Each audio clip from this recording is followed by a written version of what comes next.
Merci Christophe, merci aux organisateurs de m'avoir donné l'occasion de parler du traumatisme crânien infligé. Effectivement, avec Thomas et Anne-Laurent Vanier, nous avions tous les trois participé en tant qu'experts aux recommandations de l'HAS qui ont été éditées en 2011. Donc, vous avez ici la référence. Je vous invite, si vous voulez plus de précision, à aller lire ce document qui est incontournable, qui est la référence en France maintenant dans la prise en charge, qui sont des recommandations de la Haute Autorité de Santé, qui sont disponibles sur Internet libre. Donc n'hésitez pas à aller voir ce document. Donc là, je vais passer parce que Thomas a déjà défini ce que c'était. Simplement, quand est-ce qu'on doit évoquer ce trauma crânien infligé? Il y a une autre circonstance, malheureusement, c'est le décès. Et effectivement, toutes les morts subites du nourrisson devraient prendre en compte ce phénomène-là et de se dire toute mort subite du nourrisson est potentiellement quelqu'un qui a été victime de violence, que ce soit un trauma crânien infligé par secouement ou par un autre mécanisme. Et donc, c'est toute la problématique de la réalisation de l'autopsie dans ces circonstances-là. Et théoriquement, il devrait y avoir 100% d'autopsie dans toute situation de mort inexpliquée du nourrisson, ce qui n'est pas encore le cas en France. Dans certaines régions, donc comme dans la nôtre, maintenant, on est même confronté à un procureur qui a décidé que toute mort subite du nourrisson était médico-légale. Donc maintenant, c'est comme ça, à Lyon. En fait, on va voir que si on fait une autopsie, il faut suivre une méthodologie adéquate. Parce que si on fait mal l'autopsie, si un médecin légiste ne connaît pas bien le sonant de bébé secoué, il va passer à côté. Et il va déchirer lui-même ces veines ponts dont Thomas Rougeau vous a parlé lors de l'autopsie lui-même. Et donc, il ne va pas pouvoir conclure que c'était la cause du décès. Et c'est pourtant, là, on est dans le médico-légal très fort, puisque là, c'est les assises, c'est un meurtre. C'est donc un meurtre à enfant, un facteur de gravité. D'accord ? Donc là, c'est autre chose. Alors, c'est pour ça que dans toute mort subite du nourrisson, il faut être très stéréotypé dans la prise en charge. Il faut toujours évoquer la possibilité d'une étiologie traumatique et qu'il faut être très systématique dans les circonstances du couchage, les circonstances de l'environnement, le comportement des parents, tout. Et tout est noté dans des fiches SAMU qui sont transmises aux médecins et aux centres de référence et que les autopsies doivent au mieux être faites conjointement entre le médico-légal et les anapathes pédiatres. En tout cas, à mon avis, c'est ce qu'on devrait obtenir partout. Alors, qu'est-ce qu'on voit aux autopsies? Mary Case avait présenté ça à Paris l'année dernière. C'était très intéressant. Vous voyez ici cet hématome, vous avez vu les scanners et les IRM, et voilà ce que c'est en autopsie, le cerveau, les veines ponts, et puis là cet hématome qui est donc juste sous le crâne. Vous avez ici les yeux avec les hémorragies rétiniennes, et ici l'hémorragie dans la gaine du nerf optique. Quelque chose qu'on peut voir même en échographie. Nous, on fait de l'échographie pour le diamètre du nerf optique et on peut voir des fois des hémorragies comme ça. Alors, quand est-ce qu'on doit évoquer un décès infligé par secouement? Si ce n'est pas le décès, c'est, comme le disait Thomas, des convulsions, premièrement, mais aussi cette situation de malaise grave, un malaise grave du nourrisson. Ça, c'est une question en soi, ça ne veut rien dire vraiment, mais ce sont des enfants qui sont amenés aux urgences parce que les parents vous disent il a fait un malaise. Alors, qu'est-ce que ça veut dire malaise? Est-ce que c'est une perte de connaissance? Est-ce qu'il a convulsé? Est-ce qu'il s'est arrêté de respirer? Est-ce que c'est une bloc-nez? Donc, c'est là qu'il faut avoir un interrogatoire très précis et de bien caractériser l'événement. Mais en tout cas, cet événement brutal survenu comme ça chez un enfant, c'est ça l'élément de datation le plus précis. C'est l'événement clinique. Et c'est très important de le dater et de le notifier dans le dossier et de rapporter les dires des parents pour dire voilà comment il s'est présenté cliniquement et à quel moment il est, et dans quelles circonstances c'est survenu, est-ce qu'il était seul à la maison, par qui il était gardé, est-ce que c'était la nuit, le jour, ainsi de suite. Et puis des fois c'est d'emblée un tableau de coma et ils arrivent en coma, c'est quand même plus rare, heureusement. Le phénomène aussi très spécifique du trauma crânien infligé, c'est la survenue d'une apnée. Lors du secouement, il y a des phénomènes d'extension, hyperextension, flexion du cou et probablement il peut se produire quand le mécanisme est violent. Encore une fois, l'intensité, comme l'a dit Thomas, est peut-être plus ou moins importante et quand l'intensité est forte, les lésions du tronc cérébral peuvent interrompre complètement la commande respiratoire, faire une bloc-nez, l'enfant s'arrête de respirer, peut faire un arrêt respiratoire, voire même un arrêt cardio-respiratoire. Et il n'est pas rare aussi, après un arrêt cardio-respiratoire, de faire le diagnostic de trauma crânien infligé. Donc, cette association de lésions traumatiques, hématome sous-dural et d'apnée est très évocatrice de syndrome du bébé secoué. Il y a souvent des signes d'hypertension intracrânienne à ce moment-là, avec un enfant. Alors, comment ça se manifeste, une hypertension intracrânienne chez un nourrisson? C'est un enfant qui a un trouble du regard, qui est très geignard, qui est pâle, qui est hypotonique, et qui a des paramètres physiologiques qui sont changés. Et ça, aux urgences, on forme les infirmiers, les médecins à reconnaître ça, notamment à prendre les constantes. Et ces constantes sont très importantes. Ce qu'on se rend compte, c'est que ces enfants, ils sont hyper tendus. Ils ont mal et ils sont hyper tendus parce qu'ils essaient de compenser l'hypertension intracrânienne. Et puis, ils sont bradycardes. Donc, ils ont un rythme lent ou une variabilité de leur rythme cardiaque très importante entre tachycardie et bradycardie. Et très vite apparaît la triade de Kocher-Cushing, c'est qui associe bradycardie, hypertension et troubles respiratoires. Et ils ont une variabilité de leur rythme respiratoire, ils font des pauses respiratoires. Donc faites très attention à ça, cette association des trois signes est très évocatrice d'une HTIC menaçante. Et il faut une prise en charge à ce moment-là, réanimatoire, intubation-ventilation et une réanimation agressive.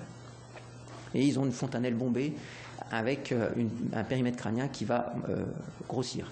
Donc ça, je ne représente pas la série d'Étienne Miraut de Necker qui montrait donc ces associations de symptômes. Et vous voyez qu'on retrouve souvent la fontanelle bombée, qu'on retrouve souvent les convulsions et les vomissements. Donc, ce n'est pas toujours aussi simple, effectivement. Des fois, ce n'est pas des tableaux aussi graves que je vous ai dit, coma, HTIC. Des fois, c'est simplement un enfant qui n'est plus comme d'habitude. Et là, il faut savoir écouter les parents qui vous disent il est irritable, il est apathique, il ne mange pas bien, il a diminué ses compétences, il n'est plus dans l'interaction, il ne sourit plus. Il faut savoir écouter ces symptômes-là parce qu'il a été montré tout récemment que 31 à 39% des enfants qui arrivent avec le diagnostic, et pour lesquels on fait le diagnostic de trauma crânien infligé par secouement, avaient déjà consulté un médecin avant, avaient déjà consulté les urgences. Donc on passe à côté. On passe à côté pour des petits symptômes comme ça. Voilà. Donc il faut faire très attention à ça. Et notamment construire la courbe de périmètre crânien quand on suit les enfants, parce que c'est très important de distinguer ce qu'on vient de dire tout à l'heure. Un enfant qui a une courbe régulière de périmètre crânien au-dessus des normes, c'est probablement un élargissement des espaces arachnoïdiens. Par contre, celui qui a un décrochage très net à un moment donné, qui correspond au timing de l'événement aigu, eh bien, il s'est passé quelque chose d'aigu. Et ce n'est plus une hydrocéphalie externe, comme certains l'appellent. Alors, ces enfants sont pâles, effectivement, parce qu'ils sont anémiques. Quand on saigne dans sa tête, les enfants sont très vite anémiques. Ils ont un changement de comportement. Et, comme on l'a dit tout à l'heure, il n'y a pas d'intervalle libre. Ça, il faut bien avoir cette notion-là. Et puis, il y a parfois des retards de recours aux soins. Donc, c'est des enfants qui ne vont pas forcément inquiéter les parents parce que, en fait, comme on vous a dit, le mécanisme, il pleurait, je l'ai secoué jusqu'à ce qu'il se taise. Et après, les gens ont obtenu ce qu'ils voulaient. Effectivement, ils ne parlent plus. Et du coup, on ne va pas consulter. Le problème, c'est que derrière, il va avoir des symptômes, il va moins bien manger, il va être pâle. Et, voilà. Et puis, fréquemment, après, quand l'enfant arrive à l'hôpital et qu'on commence à parler d'éventuels traumatismes, les histoires changent et s'enrichissent. Oui, il a reçu un petit coup d'objet par le frère, il a heurté le coin de la baignoire, des choses comme ça apparaissent, mais en disant on va essayer de retrouver quelque chose de traumatique, mais qui n'ont pas d'explication plausible avec la gravité et le mécanisme dont on vous a parlé tout à l'heure.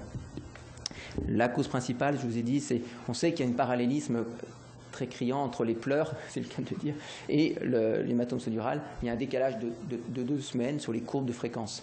Et donc c'est vraiment l'intensité des pleurs chez un bébé qui vont exaspérer et des gens qui n'arrivent pas à gérer cette frustration de ne pas pouvoir calmer leur bébé et qui vont perdre leur contrôle, leur autocontrôle, parce qu'on a tous vécu ceux qui ont des enfants, des enfants qui hurlent et qui exaspèrent, mais on ne le fait pas. Et pourquoi certains vont le faire? Ça, c'est tout le problème. Donc c'est très important de noter ces éléments anamnéstiques et de recueillir à chaud l'histoire et de le noter dans le dossier. C'est très important sur le plan médico-légal. Donc l'auteur, c'est le plus souvent un homme, 70%, père, mais ça peut être le concubin. Mais dans 20% des cas, ça peut être la nourrice et dans beaucoup plus rarement la mère. La nourrice, ou ça veut se venir chez la nourrice, mais par un homme, des fois ça arrivait, c'est le copain de la nourrice, le mari de la nourrice, ainsi de suite. Et comme on l'a dit, c'est la perte de contrôle. Alors, je cite ce très beau travail de Catherine Adamsbaum, qui est une radiologue de Paris, qui a justement recueilli les auteurs qui avaient avoué, donc elle a récupéré les aveux de la police. Un travail qu'elle a fait en collaboration avec la police, elle a récupéré les aveux. Il y avait 29 personnes qui avaient avoué. 45% c'était le père ou le beau-père, 27% la mère, là il y avait une surreprésentation de la mère. Il y avait 21% de nourrices. Et vous voyez, c'est rarement des secouements uniques, en fait, c'est souvent des secouements multiples. Il y avait plus de secouements multiples, avoués, avec une moyenne de 10, avec, vous voyez, des écarts de 2 à 30. Vous voyez. Alors, ce qui était important, c'est qu'elle ne voyait aucune corrélation entre le fait d'avoir avoué plusieurs fois et d'avoir des densités au scanner différentes. Donc on revient sur ce qui a été dit juste avant. Et d'autres choses, voilà, c'est en anglais, mais globalement, les gens disent quoi? Tous, il y a au moins 9 rapports dans l'article, dans Pediatrics, que je vous invite à lire. Voilà, j'en pouvais plus, j'étais fatigué, l'enfant il n'arrêtait pas de crier, j'arrivais pas à le calmer, je l'ai secoué jusqu'à ce qu'il s'arrête de pleurer, je l'ai jeté sur le sofa, il s'est arrêté. Voilà. Donc ça, c'est assez effrayant, c'est dire, mais on comprend le mécanisme qui se passe. Juste pour insister donc, sur survenue d'hypertension intracrânienne, il faut vraiment détecter cette phase où il y a cette hypertension artérielle, la bradycardie, puis les modifications de la respiration. Et ça, il faut être très fin dans ce plan sémiologique, mais aux urgences, devant tout malaise, il faut faire cette démarche. Et quand on a ces signes, alerter et penser au scanner cérébral pour aller détecter les hématomes sous-duraux. On avait pris dans le service tous les nourrissons monitorés sur le plan de la pression intracrânienne et ceux qui n'avaient pas été monitorés. Et on avait regardé le sous-groupe des enfants qui étaient secoués ici.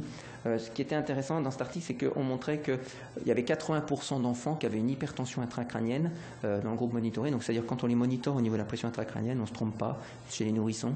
Alors que statistiquement, quand on prend l'ensemble des traumatisés de la route, par exemple, c'est 50%. Et dans l'enfant secoué, c'est 80%. On se trompe rarement quand on les monitore, ils sont souvent une HTIC. Et que la fontanelle ne protège pas d'une HTIC aiguë. On avait dans ces cas-là des enfants qui avaient des fontanelles bombées, d'autres pas, et pourtant il y en avait qui avaient des hypertensions intracrâniennes qui n'avaient pas de fontanelle bombée, et inversement. Donc la fontanelle, ça peut être un bon signe quand c'est présent, mais quand c'est pas présent, ça ne veut rien dire. Et donc il faut souvent aller au monitorage, il faut souvent se dire la fontanelle ne protège pas ces enfants de l'HTIC.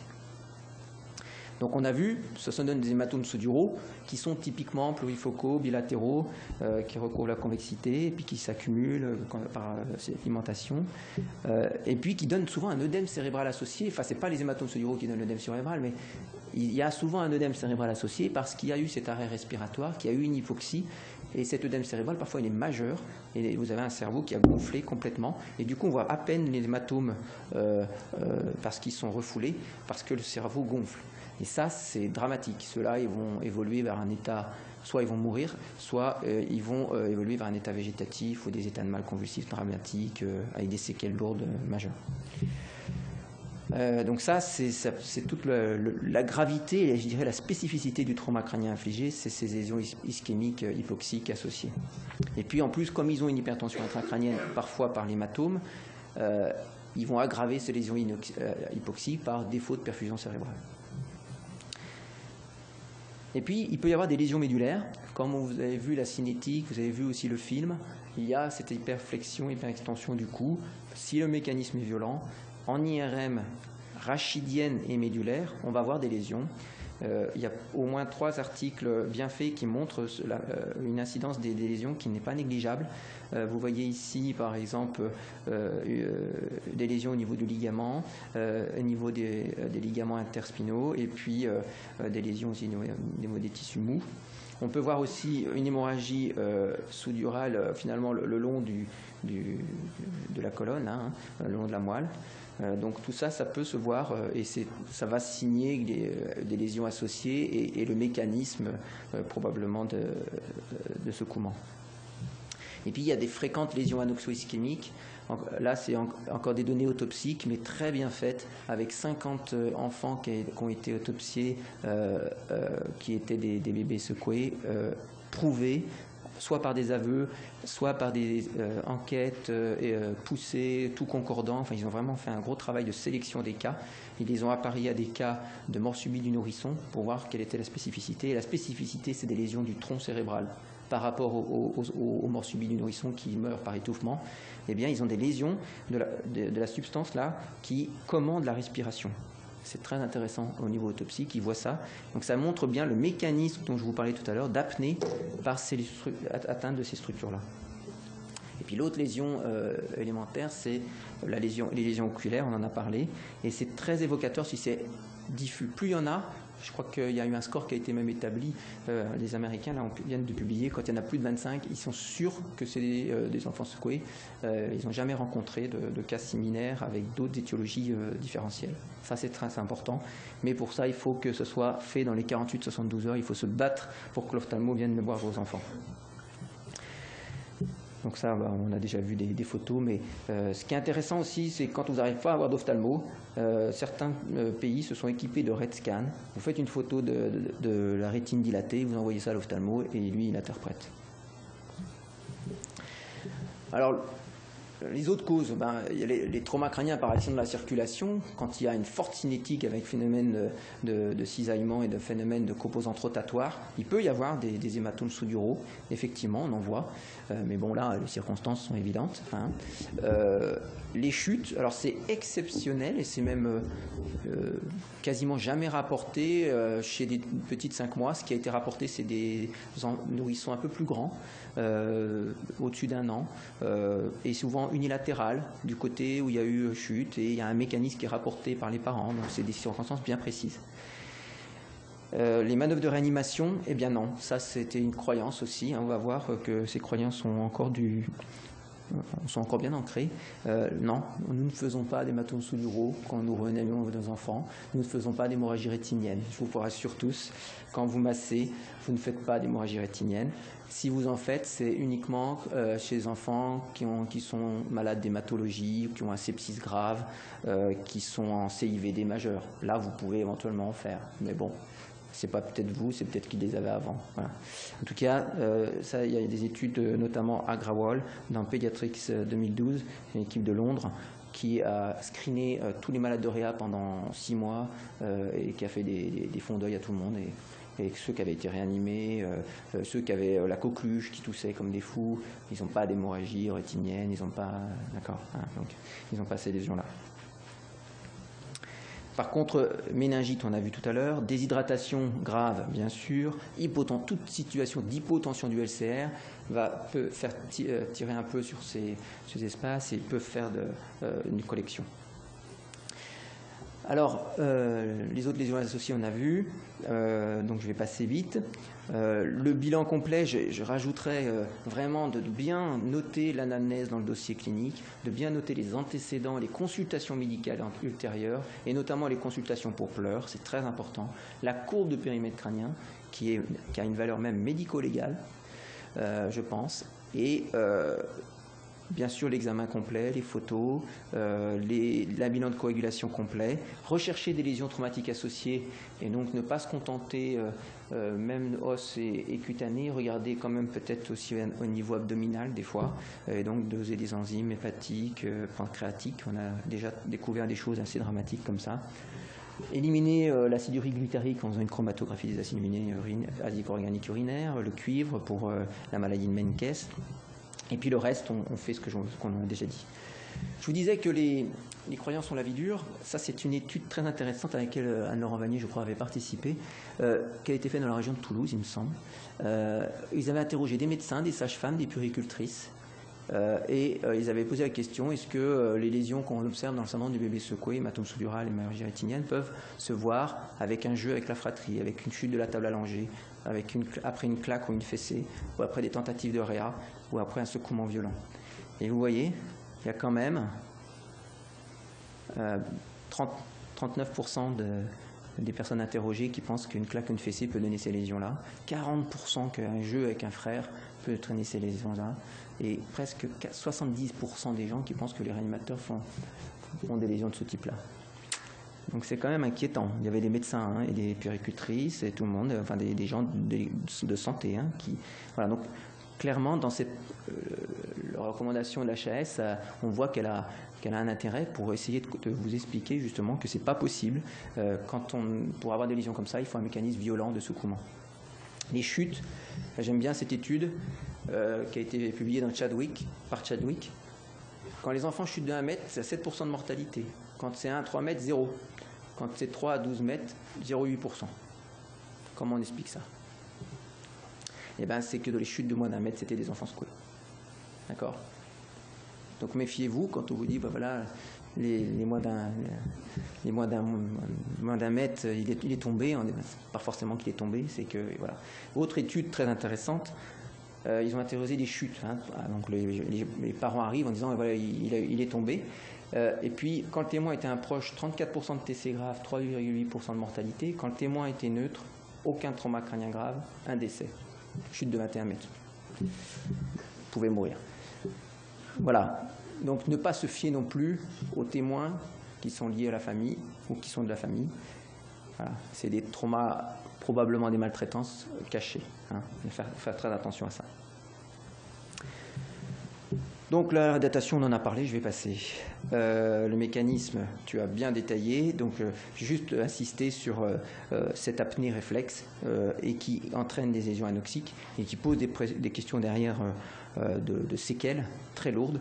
Quand on voit des lésions anoxiques avec un cerveau tout noir, on a des grosses craintes quant au devenir neurologique, puisque là, on va rejoindre le pronostic des arrêts cardiaques. Hein. Et donc, quand vous voyez le pronostic à long terme des arrêts cardiaques prolongés, il est quand même vraiment pas bon. Alors que c'est pas du tout la même chose, un trauma crânien, un hématome sous-dural isolé qui n'a pas de lésion anoxique, ça n'a pas du tout le même devenir neurologique. Hein. Donc ça, c'est vraiment important d'évaluer ça au mieux par l'IRM, en faisant de la diffusion et en faisant un suivi prolongé de ces enfants-là jusqu'à l'âge de la scolarité. C'est des enfants qui ont 5 mois, il faut les suivre au moins jusqu'à 6-7 ans, voire même après, pour voir s'ils n'ont pas des troubles d'apprentissage, des troubles, ça, Laurent Laurent-Bagny en parlera, si elle arrive. Vis-à-vis de la conduite à tenir, c'est exactement ce que vous a dit Thomas Rougeau, ce sont des traumas crâniens graves et il faut les considérer comme des traumas crâniens extrêmement graves, plus graves que les autres, que ceux qu'on a par accident de la route par exemple. Et donc il devrait avoir une prise en charge telle qu'elle est recommandée dans les guidelines sur la prise en charge des traumas crâniens graves, c'est-à-dire prise en charge des agressions cérébrales d'origine systémique, ça veut dire intubation précoce, ça veut dire transfusion, ça veut dire monitorage par Doppler, voire par monitorage de pression intracrânienne, traiter l'HTIC activement, traiter les convulsions activement, monitorer leur gaz carbonique pour qu'il n'y ait jamais d'hypocapnie et toujours une normocapnie, faire en sorte que leur température ne dépasse pas 37 et soit entre 35 et 37. Voilà, tous ces facteurs-là qu'on sait manager dans les traumas crâniens, accidents de la route, et il faut avoir la même exigence pour ces bébés-là. Et être encore plus, je dirais, strict et même systématique dans le traitement des convulsions, puisque c'est plus fréquent, comme vous l'a dit Thomas Rougeau. Ils sont anémiques, et l'anémie, c'est un transport d'oxygène. Donc si vous êtes anémique, vous avez une HTIC, c'est pas très bon, il faut corriger cette anémie. Il faut les transfuser souvent assez vite. Parfois, certains ont eu un impact associé, donc il peut y avoir un céphalématome associé, et vous savez qu'un bébé peut être très vite anémique sur un céphalématome. Ensuite, quand il y a du sang dans le cerveau, il peut y avoir une hyperfibrinolyse. Et donc, très vite, si on ne contrôle pas très vite l'hémorragie, on peut courir après. Hein. Et c'est que peut-être des situations parfois qui ont été assez dramatiques, et notamment quand ils sont opérés, ces enfants, je pense que Thomas dira la même chose, quand ils sont opérés, par exemple, si un drainage ou si parfois des crâniectomies, c'est des crâniectomies assez hémorragiques, il faut faire très attention. L'avis, pour moi, du neurochirurgien doit être systématique devant tout hématome sous-dural. Hein. Même le plus petit il faut à tout prix qu'il soit confié au neurochirurgien, parce qu'il y a un suivi à faire. Leurs espaces sous-arachnoïdiens peuvent se dilater secondairement, parce qu'il peut y avoir un trouble de la circulation du LCR, et ils peuvent avoir un besoin d'un drainage même 4-5 jours après. Hein. Donc ça, c'est très important. Voilà la ponction, donc on en a parlé, et je crois que c'est très important. On l'a fait, nous, aussi, dès qu'on a des signes HTIC chez un bébé qui ne va pas bien, dès qu'on a des doutes, on fait la ponction. Ça se passe souvent bien, il n'y a pas eu de complications liées à ces ponctions. Le drainage, par contre, est bien sûr neurochirurgical. Alors, qu'est-ce qu'on fait après? Si vous avez des hématomes sous-duraux bilatéraux, des hémorragies rétiniennes bilatérales, et une histoire qui n'est pas compatible avec le traumatisme, vous devez le considérer comme un trauma crânien infligé par secouement hautement probable. Probable, c'est quand il n'y a pas d'hémorragie rétinienne, mais qu'il y a des hématomes sous-duraux bilatéraux, ou qu'il y a un hématome unilatéral et des hémorragies rétiniennes, des situations intermédiaires, ça c'est probable. Et puis on a distingué un cas qui est possible, où là on n'a qu'un hématome sous-dural, il n'y a pas d'hémorragie rétinienne, c'est unilatéral, il y a un mécanisme que peut-être il aurait chuté, mais on ne sait pas, enfin bref, il y a des petits doutes. Donc là on va voir qu'il y a une attitude un peu différente. En tout cas, c'est ce qui a été décidé dans l'audition publique. Il y a eu des gros débats aussi au sein de notre groupe, mais c'est ce qui a été décidé. Donc, quand c'est hautement probable ou probable, on doit faire un signalement au procureur de la République avec copie au président du Conseil général pour qu'il y ait une procédure pénale, une enquête de police et peut-être une OPP prise par le juge, donc ordonnance de placement provisoire à l'hôpital. Ça dure 8 jours. 8 jours à l'hôpital, il ne peut pas dépasser. Au-delà, c'est le juge pour enfants qui va décider de la poursuite du placement. Ce n'est pas la même chose, hein. On est procureur, juge. Hein. Ce passage par devant le procureur est important aussi pour l'indemnisation parce que le procureur peut nommer un administrateur ad hoc. Ça veut dire quoi? Les parents sont potentiellement auteurs des faits. Donc ils ne peuvent plus être représentants pour ces problèmes d'indemnisation, et donc du coup, on peut nommer un administrateur ad hoc qui va suivre le dossier. Et quand c'est des enfants qui sont décédés, qu'on a un doute, bien sûr, le procureur, c'est lui aussi qui prend la décision d'autopsie médico-légale. Dans toutes les situations, il faut une consultation multidisciplinaire.